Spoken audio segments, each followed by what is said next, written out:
Queridos, vamos abrir nossas Bíblias. Primeira carta de Paulo aos Coríntios, capítulo 11. Vamos dar sequência à nossa exposição. 1 Coríntios, capítulo 11. Obrigado. Verso 2 ao verso 15. 1 Coríntios 11, verso 2 ao verso 15. Nós vamos seguir. Para os irmãos que estavam semana passada, vão lembrar do que eu falei. Para aqueles que não estavam em casa durante a semana, assista o culto da semana anterior e você vai entender o que antecedeu ao que nós haveremos de falar hoje à noite. Diz assim a palavra do Senhor, 1 Coríntios 11, do 2 ao 16, melhor dizendo. De fato eu vos louvo, porque em tudo vos lembrais de mim e retendes as tradições, assim como vos-las entreguei.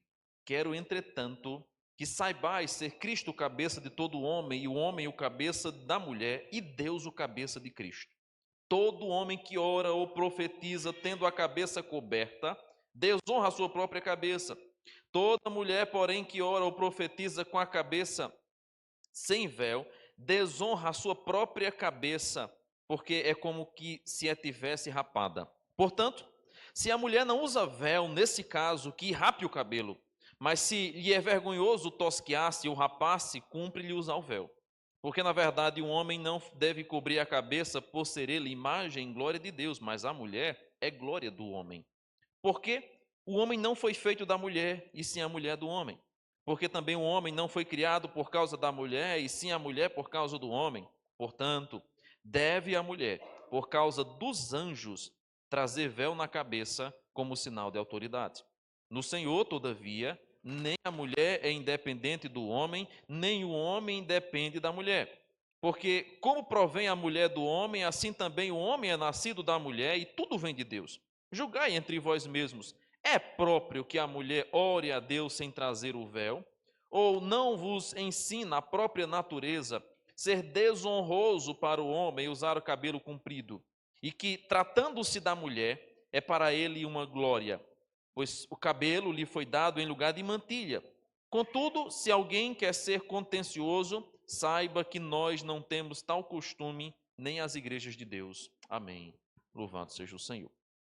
Na semana passada nós iniciamos a exposição desse texto, um dos textos bem difíceis que nós temos em Coríntios, falando sobre os princípios para participar do culto. E eu iniciei falando sobre a guerra dos sexos, como que homem e mulher muitas vezes estão trabalhando numa luta cujo diabo é fervorosamente envolvido para tentar perturbar a ordem divina. Vimos então que esse texto traz 3 problemas com relação ao culto: a posição da mulher, a maneira que a ceia do Senhor estava sendo celebrada e o uso incorreto dos dons espirituais. Já falamos sobre o primeiro, a maneira que a ceia do Senhor estava sendo celebrada, e agora estamos tratando sobre a posição das mulheres no culto.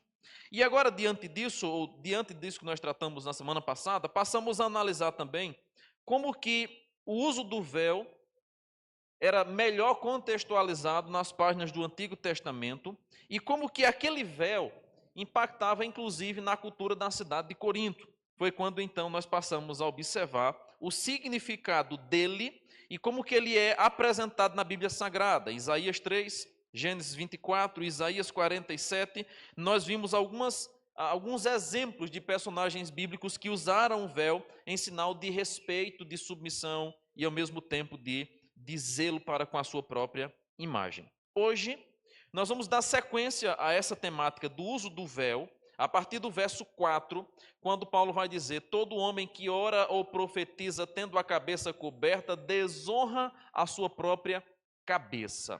Aqui nós vamos perceber que há uma distinção que Paulo vai deixar muito bem clara entre homem e mulher. E eu falei semana passada, inclusive, nas aplicações do sermão, sobre como que nós temos dificuldade de entendermos essa ordem divina e o estabelecimento da ordem na própria igreja e no culto ao Senhor por causa do desajuste familiar. Vimos então como que a família desajustada atrapalha no culto que é ofertado ao Senhor. Como que uma família desajustada, como que funções fora do padrão que Deus estabeleceu na sua palavra, prejudica-nos a compreensão correta de como que deve ser o nosso comportamento, inclusive na igreja de Deus. E Paulo agora vai nos mostrar que há uma distinção entre homem e mulher. E o que distinguia nesse aspecto aqui o homem da mulher era também o uso do véu. Há ainda uma outra questão que nós não tratamos na semana passada, porque não deu tempo, que era como que na cidade de Corinto, as prostitutas e aquelas mulheres que não tinham respeito a si mesmo, costumavam andar pelas ruas e participarem de cultos pagãos sem utilizarem o véu. E a igreja de Corinto, entendendo a liberdade cristã que elas tinham e ao mesmo tempo olhando para esse exemplo de fora, começaram a querer fazer isso dentro da própria igreja. E Paulo vai dizer, irmãs, não convém que isso aconteça. Porque o véu, naquele contexto, era símbolo de dignidade, da modéstia feminina, e nós não deveríamos, aquelas irmãs não deveriam imitar o padrão do mundo, ainda mais daquelas que pervertiam completamente a sua sexualidade e os padrões estabelecidos por Deus. Por isso que a mulher participar do culto lá na cidade de Corinto sem o véu, seria a mesma coisa que hoje uma mulher participar do culto usando biquíni ou maiô, roupa própria de banho. Por causa disso, então, Paulo vai dizer, isso não é costume das igrejas. Isso é vergonhoso e desonra o cabeça da mulher, que é o homem. E ao mesmo tempo desonra o cabeça do marido, que é Cristo. Há uma desordem natural quando o padrão de Deus que ele estabeleceu não é obedecido, não é respeitado. Por isso, então, nós vamos perceber que o desrespeito, a desordem, a falta de modéstia, era também uma das interferências no culto da igreja de Corinto. Lá em Provérbios 11, 22, nós vamos encontrar a seguinte menção. Como joia de ouro em focinho de porco, assim é a mulher formosa que não tem discrição. É bem verdade que hoje a cultura do véu não nos é mais necessária. Eu ainda vou tratar do desuso do véu mais à frente, especialmente no capítulo 14. Porém, ainda que a cultura mude, ainda que os costumes mudem, o ambiente geográfico seja outro, mas os princípios eternos que Deus estabeleceu, eles não mudam, eles são imutáveis. E aqui, embora não seja mais necessário a utilização do véu na igreja hoje, mas o princípio da modéstia, do respeito, da decência que Paulo levanta, permanece o mesmo. É o mesmo, não mudou. A falta de discrição, a falta de modéstia revela um problema ainda maior para com o culto. E nós vamos observar isso com relação aos próprios anjos. De modo que muitas mulheres cristãs,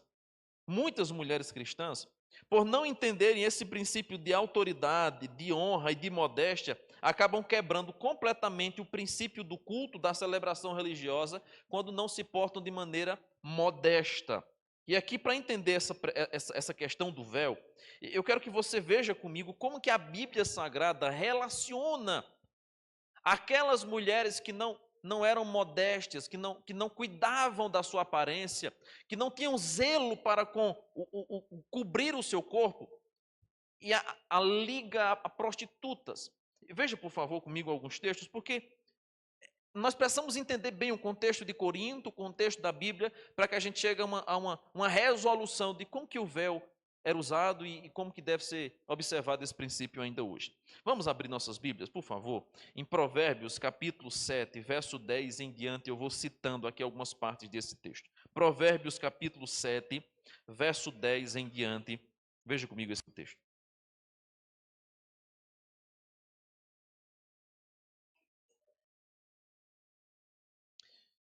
Diz assim o verso 10 de Provérbios 7.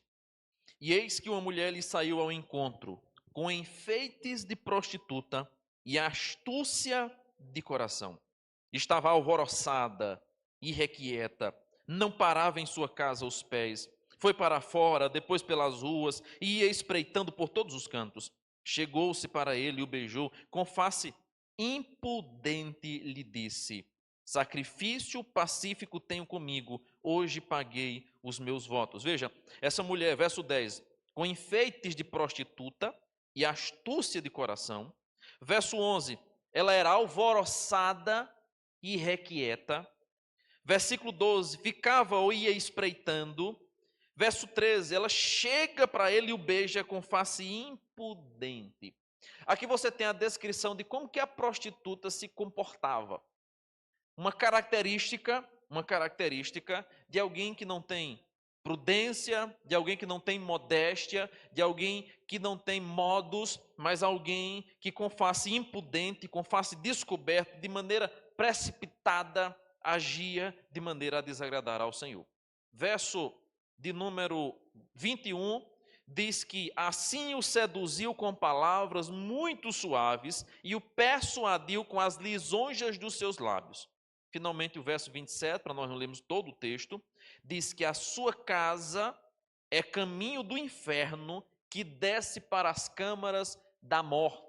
Nós já vimos na semana anterior, inclusive, uma passagem onde uma das punições que Deus haveria de aplicar ao seu povo seria tirar das mulheres os seus adornos, o adorno da mulher. Tiraria os seus braceletes, os seus brincos, os seus colares. Uma das punições, mostrando-nos que era lícito a mulher, temente a Deus, cuidar da sua aparência, vestir-se bem e até mesmo enfeitar-se. Não havia pecado declarado em fazer isso. Porém, a Bíblia sempre vai nos mostrar que há uma diferença daquelas que fazem isso de maneira digna, honrada e modéstia, para aquelas que fazem com um intuito escuso, com um propósito de prostituição ou de sedução. Por isso que é importante nós observarmos que o versículo 10 fala sobre enfeites de prostituta, mas sobretudo astúcia de coração. É a inclinação do coração, que se revela nas vestimentas, que se revela no jeito, que se revela na forma que se porta.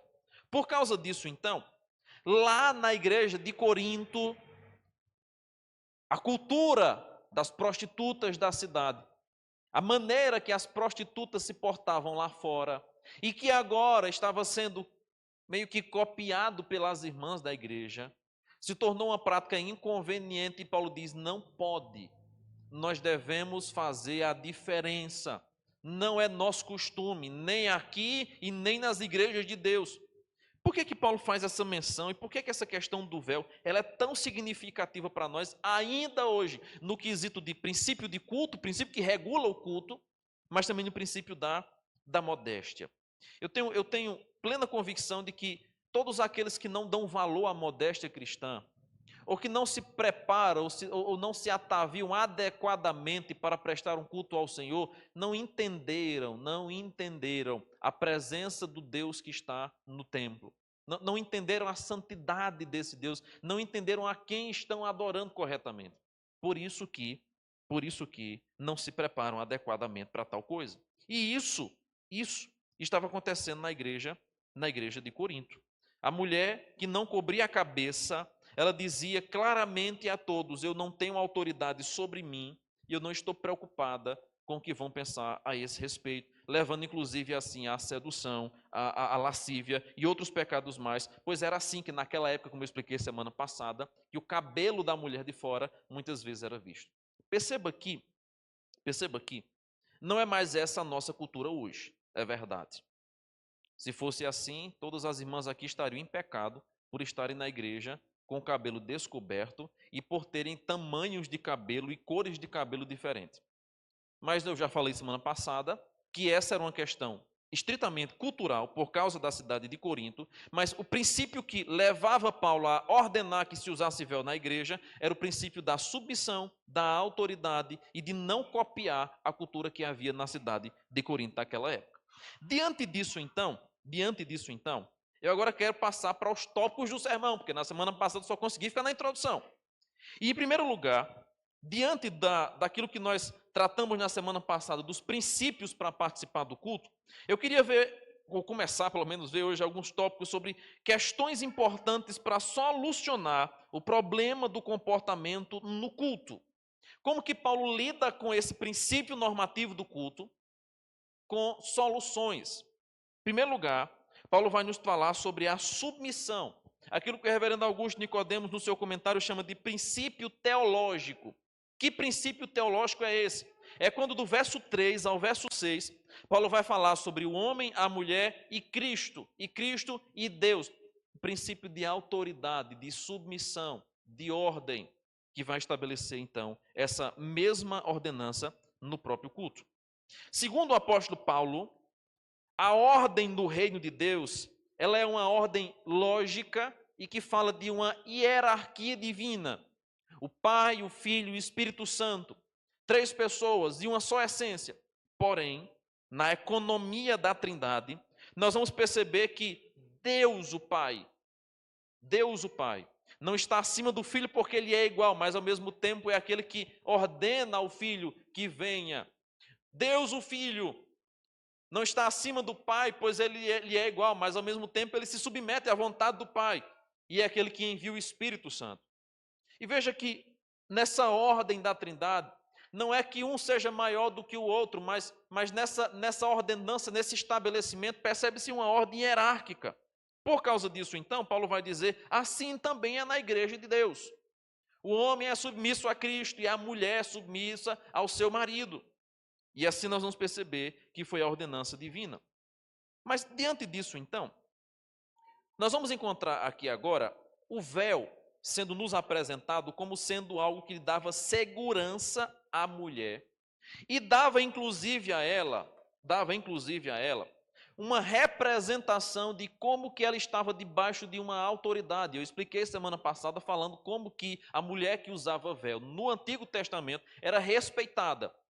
E quando ela saía na rua de véu, os homens temiam fazer qualquer cantada, qualquer enxerimento, porque eles logo identificavam, essa mulher tem um marido, ou tem um pai, ou tem um irmão que a protege. O véu era sinal de submissão, mas também era de proteção para a mulher. Afinal de contas, irmãos, lembremos-nos que no princípio da criação, Deus fez o homem, depois a mulher, para ser sua auxiliadora. E mais tarde, Pedro mesmo vai dizer que a mulher é a parte mais frágil, que deve ser cuidada, protegida, amada pelo seu homem, pelo seu marido. E aqui eu tratei, inclusive, sobre a questão do feminismo. Como que essa ordem ela foi invertida, não porque a Bíblia Sagrada falhou quando ordenou assim, mas porque os homens falharam quando não cumpriram o estabelecimento de Deus. A Bíblia não falha. Nós é que não seguimos as suas orientações e colhemos os frutos amargos disso. Mas a Bíblia não falha. Desse modo, então, Paulo nos mostra que o véu é um símbolo de submissão, um símbolo de reconhecimento de autoridade. Mas aí Paulo vai tratar sobre algo no verso 4 que diz assim: o homem que ora ou profetiza tendo a cabeça coberta desonra a sua própria cabeça. A mulher, porém, que ora ou profetiza com a cabeça sem véu, desonra a sua própria cabeça, porque é como se a tivesse rapada. Portanto, se a mulher não usa véu, nesse caso, que rape o cabelo, mas se lhe é vergonhoso tosquiar-se ou rapasse, cumpre-lhe usar o véu.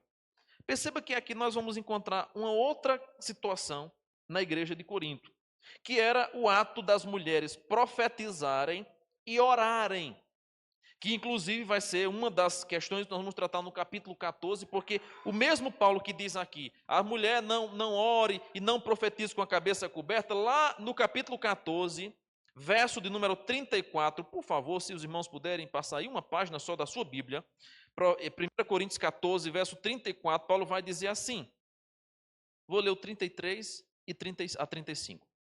Porque Deus não é de confusão e sim de paz, como em todas as igrejas dos santos. Conservem-se as mulheres caladas nas igrejas, porque não lhes é permitido falar, mas estejam submissas como também a lei o determina. Se, porém, querem aprender alguma coisa, interroguem em casa a seu próprio marido, porque para a mulher é vergonhoso falar na igreja. Nós vamos chegar nesse capítulo tão polêmico aqui, do capítulo 14, mas veja que aqui Paulo diz no capítulo 11, se vai profetizar, se vai orar, cubra a cabeça. No capítulo 14 vai dizer, a mulher não fala na igreja. É vergonhoso para ela falar na igreja. Paulo, o que é que você quer dizer com isso? A mulher pode profetizar, orar na igreja ou não? Como é que fica essa situação? A Bíblia Sagrada nos apresenta queridos irmãos, algumas promessas, e hoje pela manhã eu citei muito rapidamente, a promessa, por exemplo, de Joel, que menciona que nos últimos dias os jovens haveriam de sonhar, os filhos também haveriam de falar, e eles falariam novas línguas, e as profecias que são direcionadas para o evento da vinda de Cristo e pós-vinda de Cristo, nos apresentam uma ação sobrenatural do Espírito Santo, de maneira que atuava com sinais e prodígios extraordinários, cumpridos em uma época para um propósito, mas que depois não são vistos comumente nas igrejas de Deus.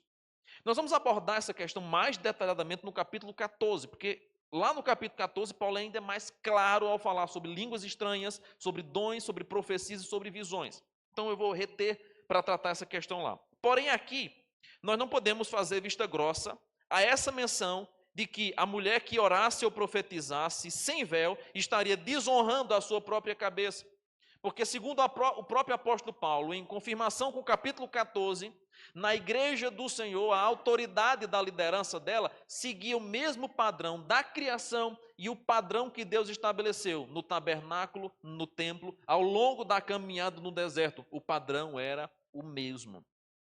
É aqui, inclusive, que alguns vão argumentar que é possível haverem pastoras, porque o texto fala sobre a mulher que ora e profetiza. Só que o mesmo texto que fala sobre a mulher que ora e profetiza, fala sobre aquela fala que ela deve fazer debaixo de uma autoridade. No ano 2002, a nossa igreja, no Supremo Concílio, tomou algumas resoluções sobre essa questão. Eu irei tratar dessa resolução mais à frente, porém, antecipando resumidamente alguns pontos, foi abordada exatamente essa questão: qual a relação da mulher com o culto? Qual a relação da mulher com o culto? E uma decisão muito polêmica, que até virou manchete de alguns jornais da internet, a nossa denominação chegou ao consentimento de que não caberia às mulheres assumirem funções de liderança na igreja para pregar. E aí vão fazer uma análise teológica em torno disso, tomar uma decisão, é uma decisão da igreja presbiteriana do Brasil, para que não houvesse brechas para acontecer o que aconteceu, por exemplo, na Europa, de começar com o cargo de diaconisa, depois de presbítera e depois com a ordenação feminina.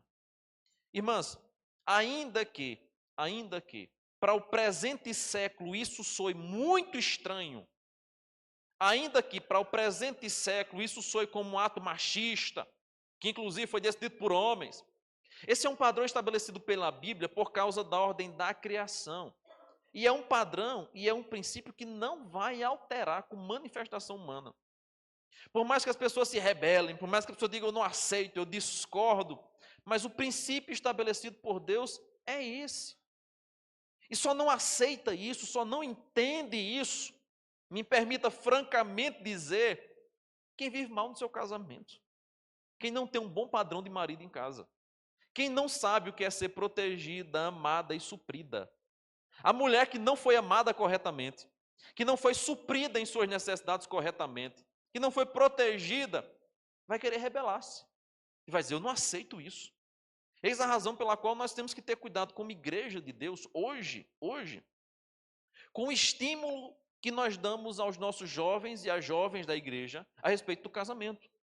Porque há muitos casais frustrados no seu casamento, com um padrão de casamento alheio à Sagrada Escritura, e que ensina aos jovens desde cedo, não se case, case-se com o seu trabalho, porque se você depender de macho, você está frita. Depender de macho não vale a pena. A igreja do Senhor deve ser revolucionária nesse quesito. Se há algo que nós deveríamos ser revolucionários, é exatamente ao trazermos de volta os padrões e os princípios estabelecidos pela palavra. Não importa se a sociedade caminha mal por esse caminho. Não importa se a sociedade tem vivido uma experiência alheia, a palavra de Deus ela é eterna.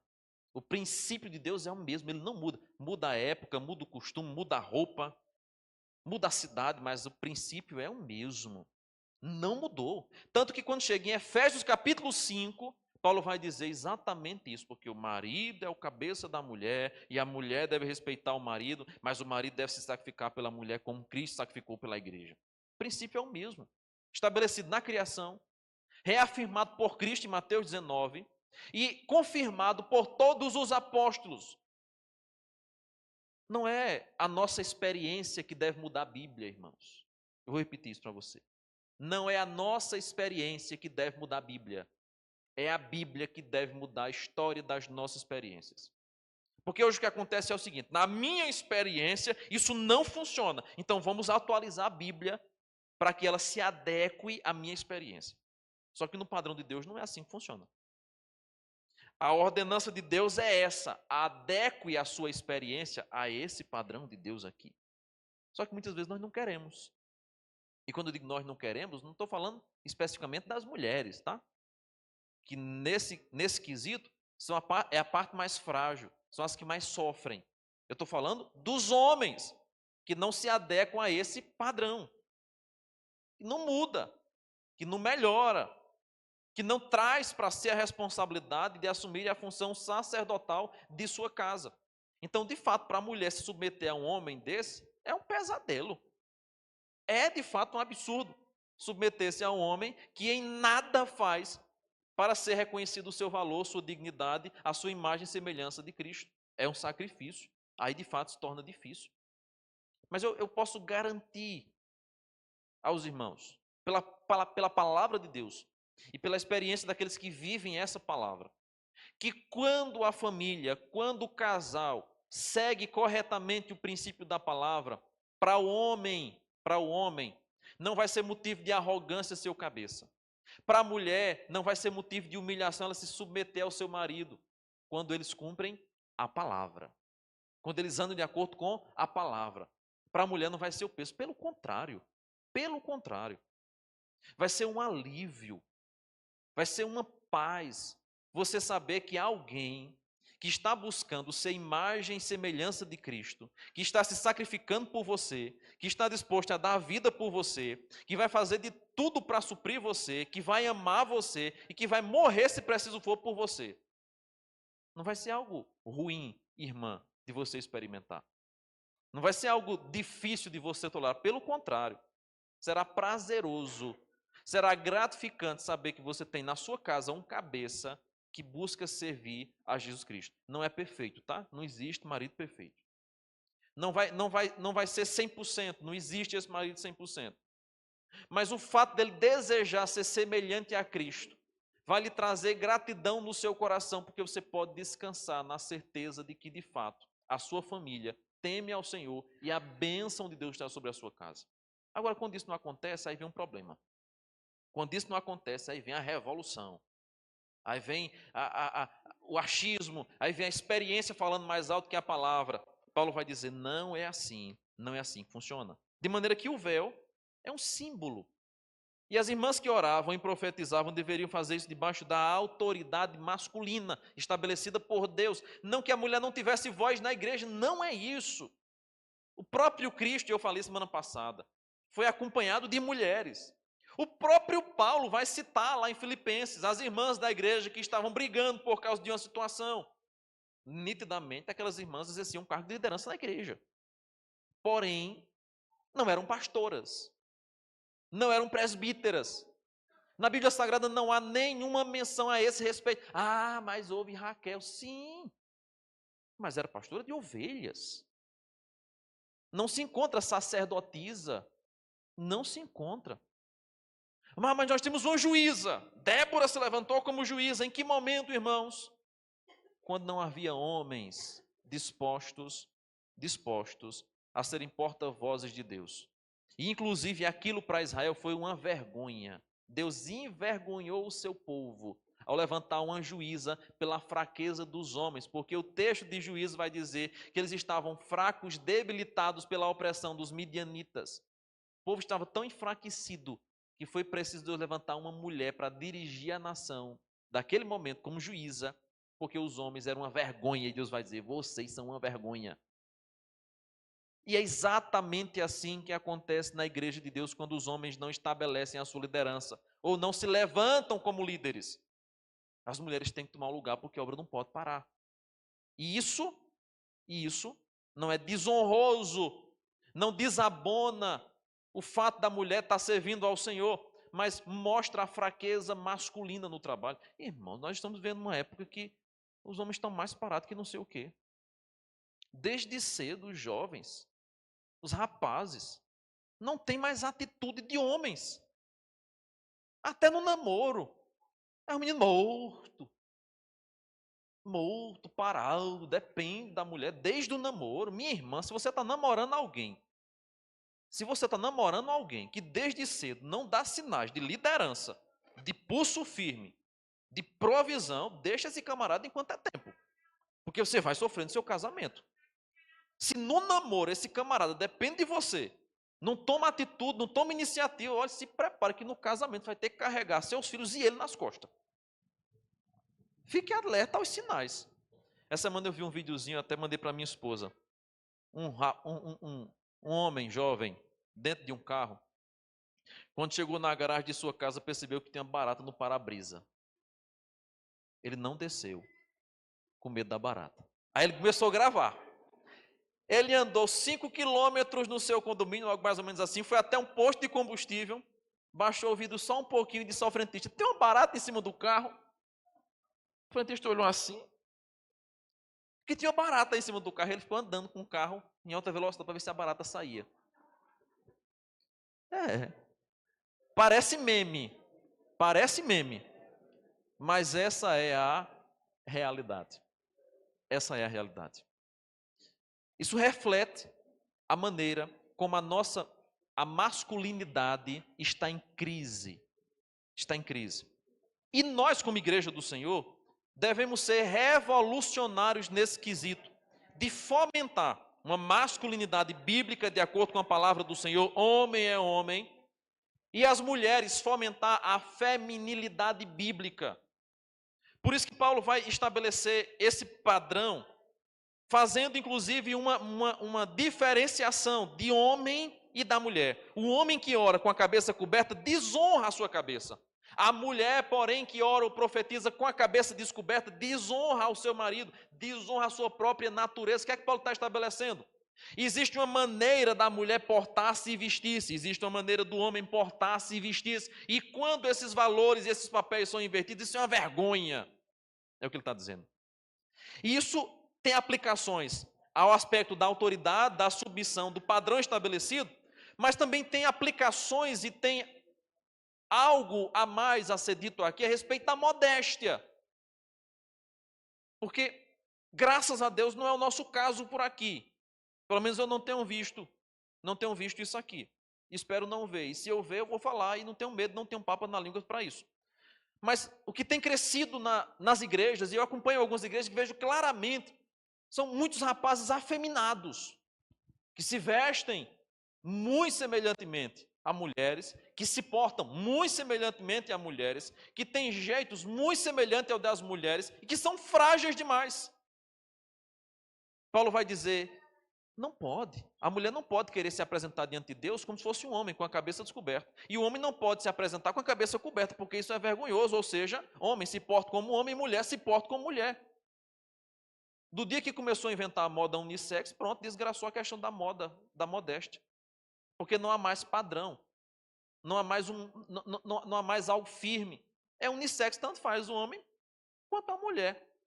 E o que nós encontramos hoje é uma sociedade totalmente deturpada nos seus princípios, que não entende mais o que é ser homem e que não entende mais o que é ser mulher feminina, de acordo com a Bíblia Sagrada.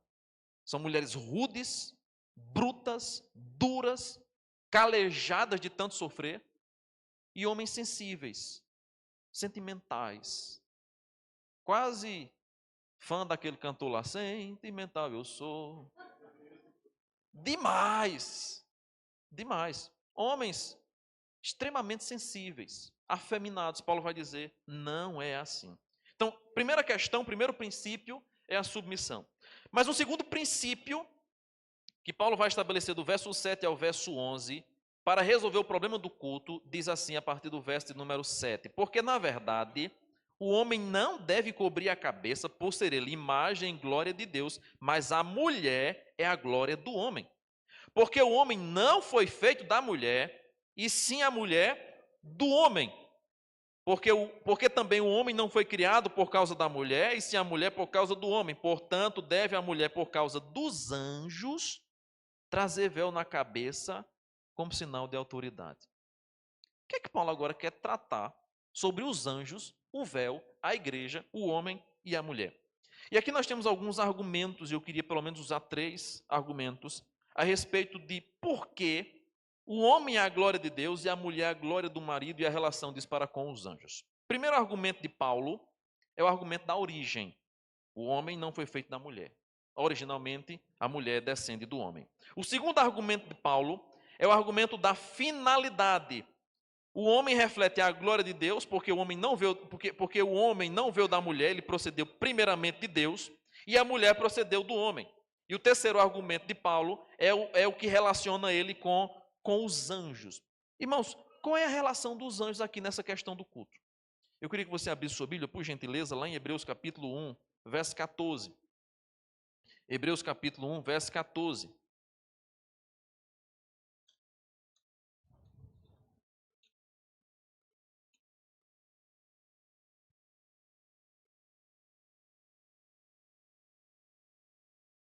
Diz nos Hebreus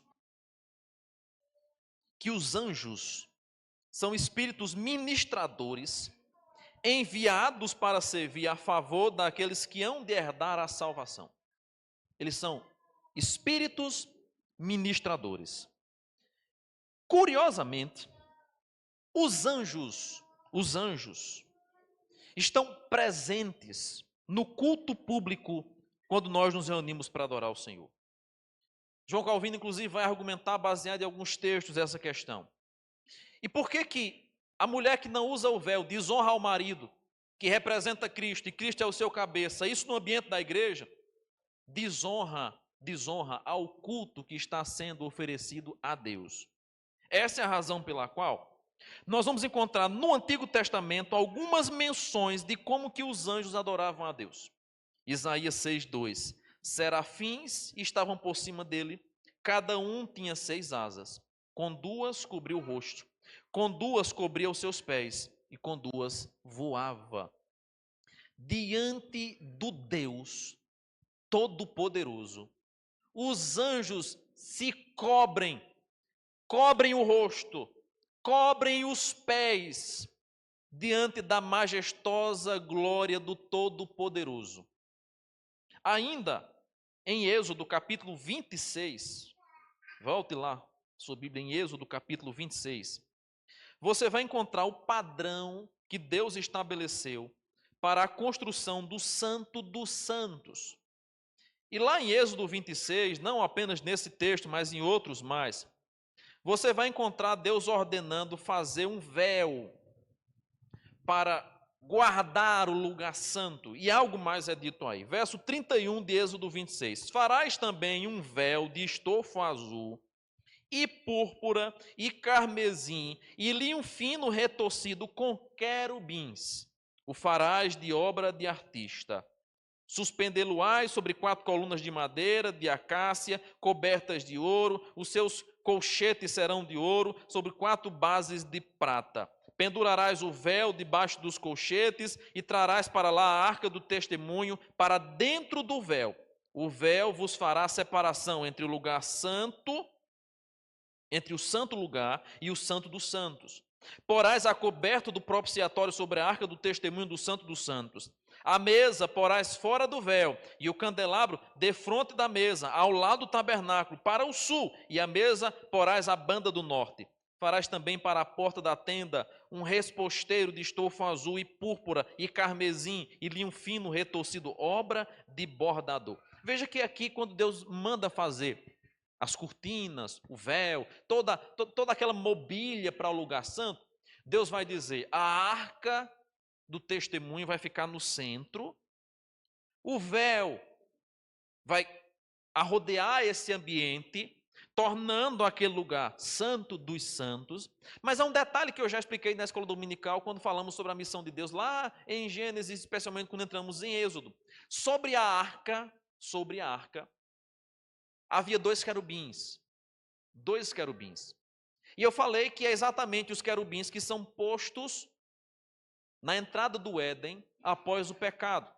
De modo que os anjos de Deus, Eles são emissários enviados a favor do povo de Deus, a serviço do Senhor, e que prestam culto a Deus ou preservam a pureza de acordo com o mandato do Senhor. Então, o que é que Paulo quer dizer quando Paulo diz assim, olha, por causa dos anjos, a mulher coloca o véu na cabeça? Eu quero que você veja ainda um outro texto que está lá no livro de Hebreus mais uma vez. Volte, por favor, a sua Bíblia para o livro de Hebreus.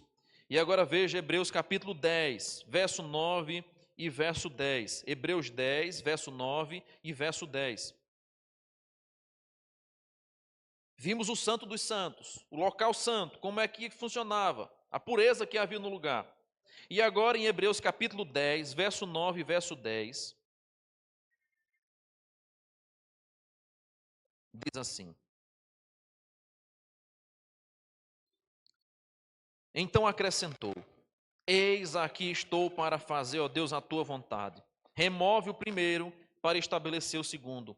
Nessa vontade é que temos sido santificados, mediante a oferta do corpo de Jesus Cristo, uma vez por toda. Ora, todo sacerdote se apresenta dia a dia a exercer o serviço sagrado e a oferecer muitas vezes os mesmos sacrifícios que nunca jamais podem remover pecados. Jesus, porém, tendo oferecido para sempre um único sacrifício pelo pecados, assentou-se à destra de Deus. Só que aí, veja que no versículo de número 19, a Bíblia vai nos falar sobre o culto ao Senhor. E diz assim: Tendo, pois, irmãos, intrepidez para entrar no Santo dos Santos pelo sangue de Jesus, pelo novo e vivo caminho que ele nos consagrou pelo véu, isto é, pela sua carne, e tendo grande sacerdote sobre a casa de Deus, aproximemo-nos com sincero coração, em plena certeza de fé, tendo o coração purificado de má consciência e lavado o corpo de água pura. Perceba que lá no Antigo Testamento, o Santo dos Santos era um lugar onde o véu ali estava presente para guardar, para proteger, para mostrar a santidade e a pureza do local. E Hebreus agora vai dizer, nós temos a intrepidez de entrar no Santo dos Santos, pelo novo e vivo caminho, através do véu. Mas veja, como que isso funciona, como é que isso acontece?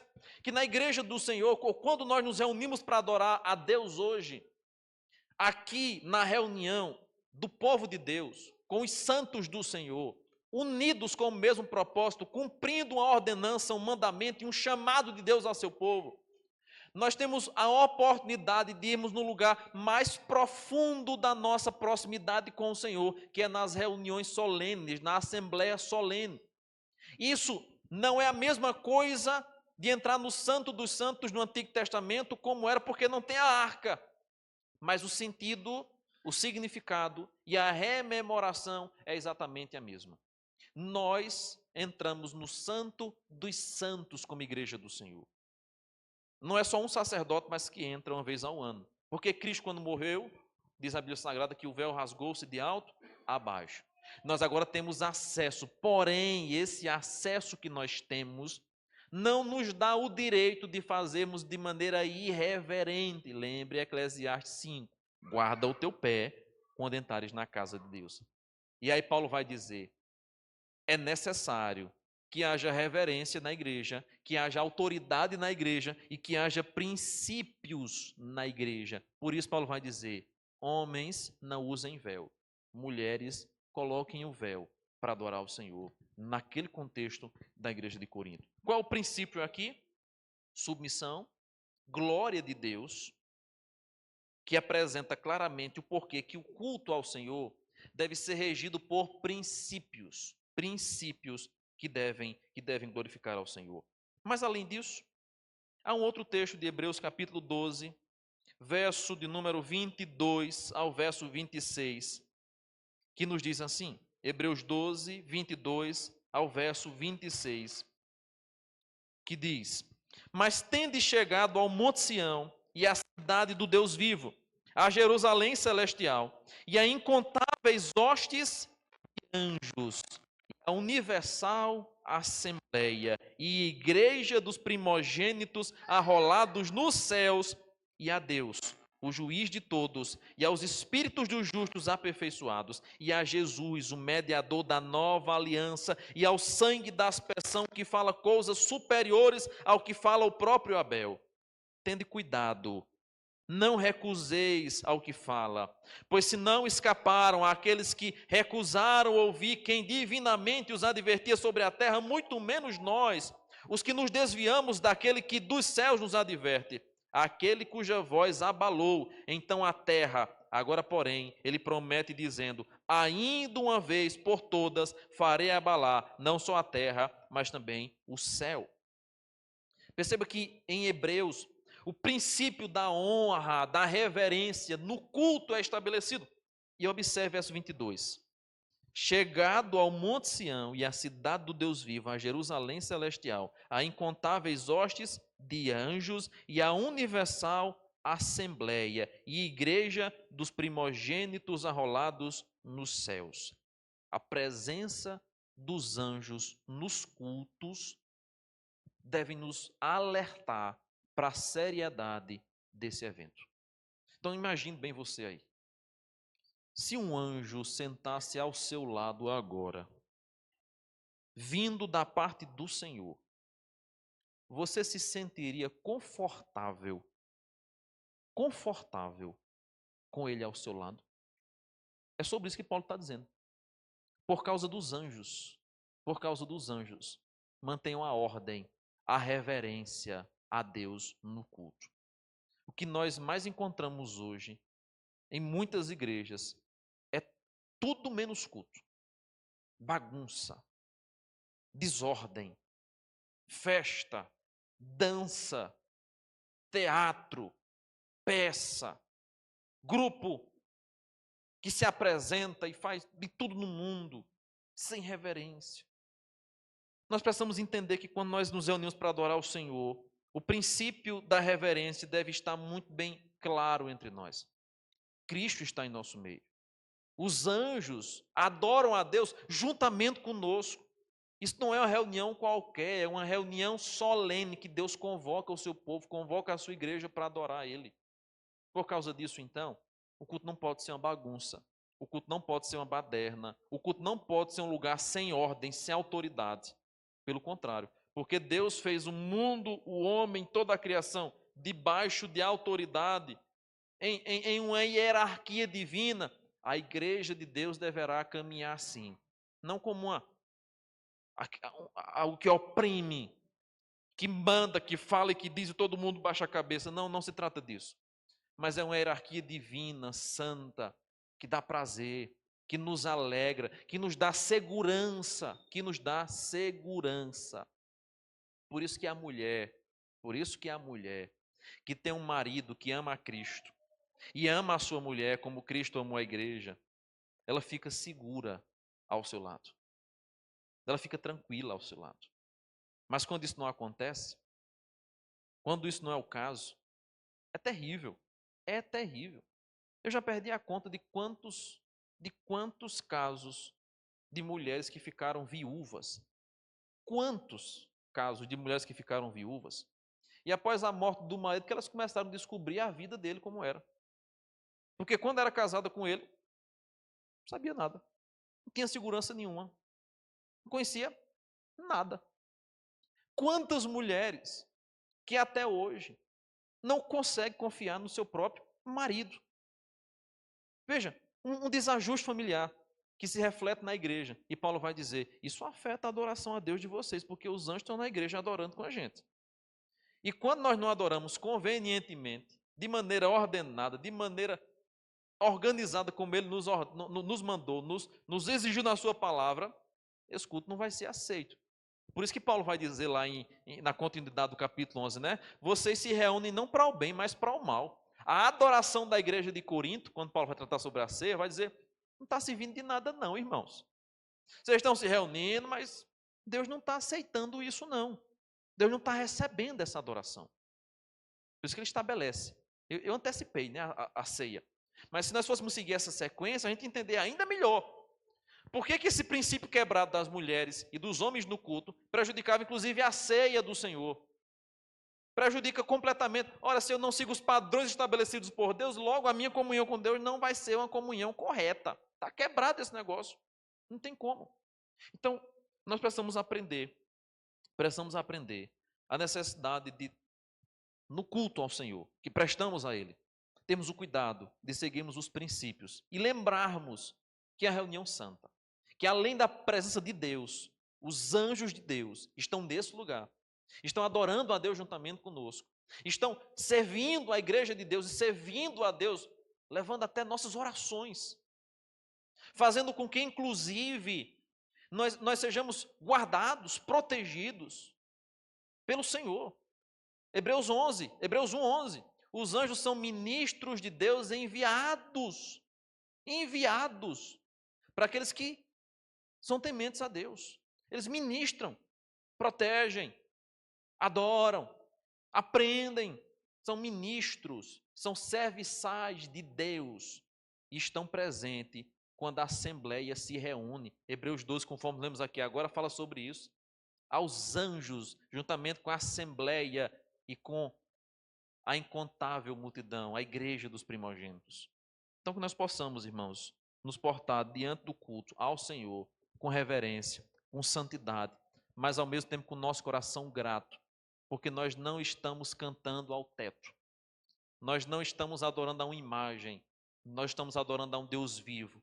A nossa adoração ultrapassa esse teto. A presença dele ultrapassa qualquer imagem, ela é real, ela está aqui, está em nosso coração, está em nosso meio, e nós fazemos com sentido, com propósito e com a certeza de que nada do que a gente faz aqui será em vão. Pelo contrário, nós haveremos de receber o peso eterno de glória preparado para aqueles que amam ao Senhor. Então que Deus nos dê ânimo, coragem, ousadia, desejo de estarmos nessa presença continuamente, sem cessar. Vamos ficar em pé, vamos parar por aqui.